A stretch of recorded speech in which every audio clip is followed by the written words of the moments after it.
Sea usted bienvenida a este recinto parlamentario, doctora Namiko Matsumoto Benítez. México enfrenta una crisis de derechos humanos que se caracteriza por la violencia, la inseguridad, la impunidad y la corrupción. Algunos de los derechos humanos más vulnerados son el derecho a la vida, a la libertad, a la salud, a la alimentación, a la vivienda, a un medio ambiente sano y el derecho a la educación.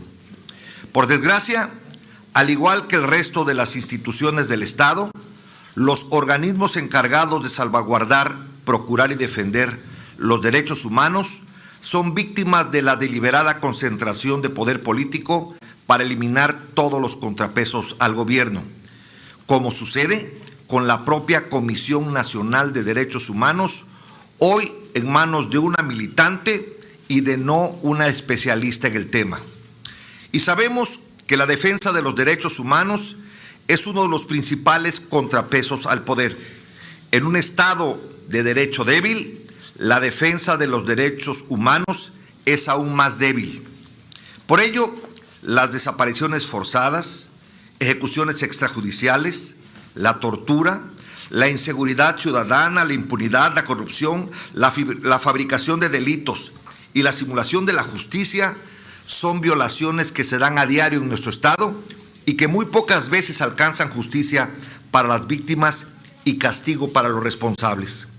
Y lo vemos con claridad en la presentación que con antelación nos compartió la presidenta de la Comisión Estatal de los Derechos Humanos, confirmando la gran resistencia de las autoridades, tanto en la integración de expedientes como para aceptar y cumplir las recomendaciones.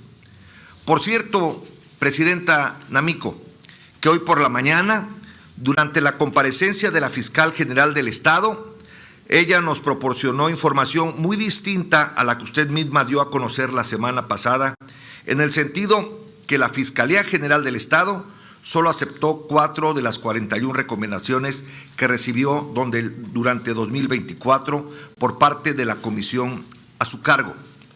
¿Nos podría usted, doctora Namiko, confirmar o corregir lo dicho por la fiscal esta mañana ante este Congreso, al asegurar que la Fiscalía durante su gestión ha recibido 297 recomendaciones y que de ellas han sido aceptadas 215?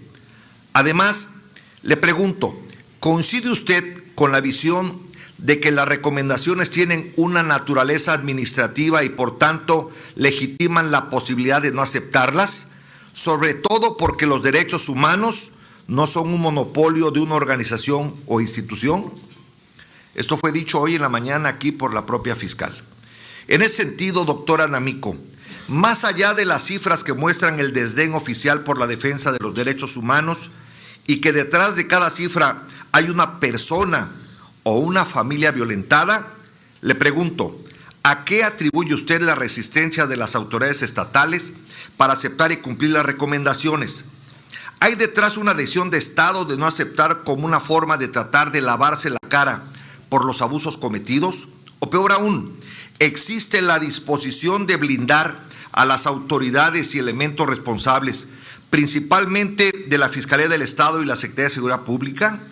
En este caso, ¿cuál es el número de recomendaciones por desaparición forzada cuyo cumplimiento sigue pendiente por la falta de realización de una disculpa pública?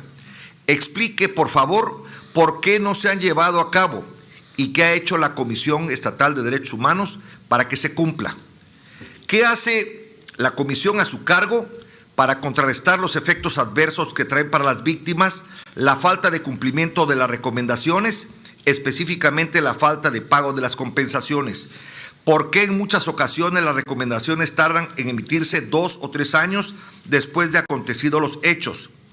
¿Es la resistencia de la autoridad, la carga de trabajo o un tema de presupuesto para mejorar y agilizar el proceso de investigación? Son mis preguntas de esta primera parte, doctora Namiko. Sí, lo estoy y quisiera hacer uso de mi segunda parte de cuestionamientos. Adelante. Gracias. Señora presidenta, ¿qué opinión le merece a usted que la presidenta nacional de la Comisión de Derechos Humanos haya sido reelecta a pesar de haber alcanzado una de las calificaciones más bajas en el proceso de selección y haber falsificado documentos de organizaciones para expresar su respaldo. ¿Se puede confiar en una Comisión Nacional de Derechos Humanos que violenta los principios fundamentales de legalidad y transparencia? Debo reconocer que el informe que usted presenta, lo revisé con detalle, observa un notable rigor metodológico, lo que nos permite conocer no solo cifras, sino también el perfil de las personas, las víctimas, las conductas que violan los derechos humanos, las principales instituciones que lo realizan y la respuesta ante las recomendaciones. Vemos también el amplio perfil de atención que se presta a los grupos vulnerables, entre los que se encuentran la población migrante que en este momento se encuentra en grave riesgo por el endurecimiento de las políticas migratorias del nuevo gobierno de los Estados Unidos. En ese sentido le pregunto, ¿existe algún programa emergente para atender a los veracruzanos migrantes que podrían regresar a su lugar de origen? ¿Y cuál sería el mecanismo para que puedan recurrir a la comisión en caso de ser necesario? Muchas veces he dicho que mi tarea como legislador de oposición es señalar errores y deficiencias, pero también los aciertos. Hoy no tengo empacho, doctora Namiko, en reconocer el profesionalismo de su desempeño personal, así como el extraordinario esfuerzo de su equipo de colaboradores por atender las quejas de quienes han sido violentados en sus derechos humanos.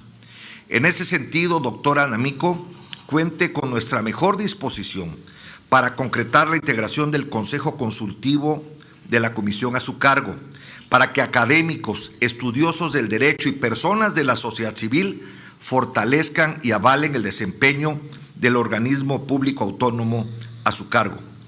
Quiero decirles que coincido con la calificación que le dieron los colectivos que hoy están presentes.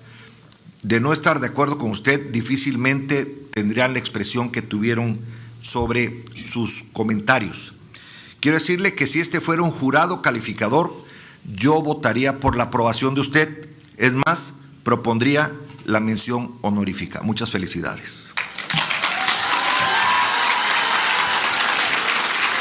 Insistir en el reconocimiento a su desempeño. Sabemos de las limitaciones económicas. Quiero decirle que soy secretario de esta comisión por convicción. Cuando llegué a la Cámara, pedí a la Junta de Coordinación Política que sin importar la presidencia, la secretaría o la vocalía, quería formar parte de esto porque colectivos me habían solicitado hacerlo. Sí. Es una convicción personal, pero además profesional. Yo estoy formado en esto, yo tengo una maestría en Derecho Internacional y Comparado, especialidad en Derechos Humanos de las universidades de George Washington University y Georgetown. Tuve la oportunidad de ser asistente académico de Thomas Burgenthal, que usted seguramente lo conocerá, fue el primer presidente de la Corte Interamericana de Derechos Humanos, y también tuve la fortuna de ser becario del gobierno de Veracruz para estudiar en el Instituto Internacional de Derechos Humanos de Estrasburgo, Francia. Por ello es que creo tener una idea de dónde estoy. Por eso es que hice un reconocimiento de algo que le he dado seguimiento personal durante muchos años, y de verdad creo que esta comisión está en muy buenas manos. Lástima que el año que entra se le cumplen sus primeros 10 años al frente de esta comisión y que ya no se puede reelegir. Pero bueno, ojalá podamos hacer una modificación a la ley, mi querido presidente, para que se quede de manera vitalicia. Muchas gracias y muchas felicidades.